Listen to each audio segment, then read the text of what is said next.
নির্বাচনকে সামনে রেখে দেশের রাজনৈতিক অঙ্গন উত্তাপ ছড়াতে শুরু করেছে। এই ভোট উৎসবের মধ্যে রয়েছে চাপা আতঙ্ক। নির্বাচনের আগে নিজের নিরাপত্তা নিশ্চিত করতে আগ্নেয়াস্ত্রের লাইসেন্স পাওয়ার জন্য জেলা প্রশাসকের কাছে আবেদন করছেন প্রার্থীরা।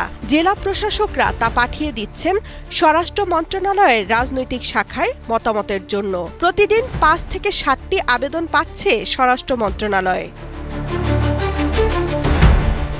পুলিশ সদর দপ্তরের তথ্য মতে এখনও ৩,৮৬০টি অস্ত্র লাইসেন্সধারীদের হাতে রয়ে গেছে।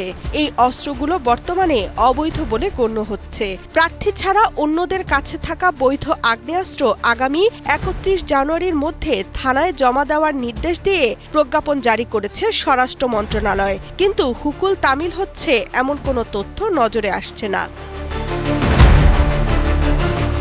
কার্যক্রম নিষিদ্ধ আওয়ামী লীগের অনেক নেতাকর্মীর নামে অস্ত্রের লাইসেন্স ছিল। ছাত্র জনতার গণ অভ্যুত্থানের পর ২০২৪ সালের ২৫ আগস্ট স্বরাষ্ট্র মন্ত্রণালয় কার্যক্রম নিষিদ্ধ আওয়ামী লীগ সরকারের আমলে ইস্যু করা সব লাইসেন্স স্থগিত করে দেয়। এর মধ্যে ঢাকা ও পাবনা জেলায় সবচেয়ে বেশি লাইসেন্স বাতিল করা হয়েছে। একমাত্র স্মার্ট সিটি বসুন্ধরা, আধুনিকতায় এক ধাপ এগিয়ে। বাতিল হওয়া ৭৭৮টি লাইসেন্সের অধিকাংশের মালিক সাবেক সংসদ সদস্য ও প্রভাবশালী ব্যবসায়ীরা। সেসব অস্ত্র ও গোলাবারুদ সংশ্লিষ্ট থানায় জমা দেওয়ার নির্দেশ দেওয়া হলেও খুব একটা সাড়া মেলেনি। এছাড়া থানা থেকে লুট হওয়া হাজার হাজার অস্ত্র এখনো উদ্ধার বাকি।